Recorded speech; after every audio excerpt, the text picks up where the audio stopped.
I am Active IQ Ambassador and Chinoy, and today we are going to be talking about how to adapt sessions for an injured client. Now, as PTs, we're obviously not qualified to diagnose injuries. So if your client does mention anything, please, in the first instance, do refer them to a physiotherapist or other medical professional to get a diagnosis.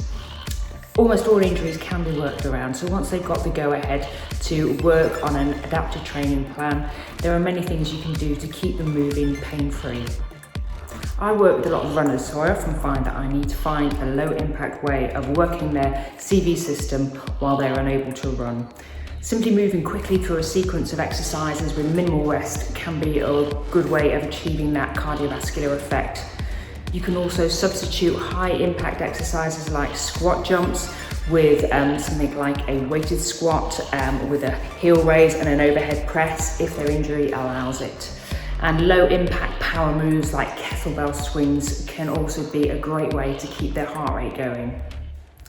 If you need to take the legs out of the equation due to an injury, then upper body moves can be performed from a kneeling position or sat on a stability ball, and that's going to give your client the added benefit of really working their core whilst they perform those moves. You could also combine things like chest presses, flies, tricep extensions with a glute bridge, or take a side plank and add weighted rows, curls and presses.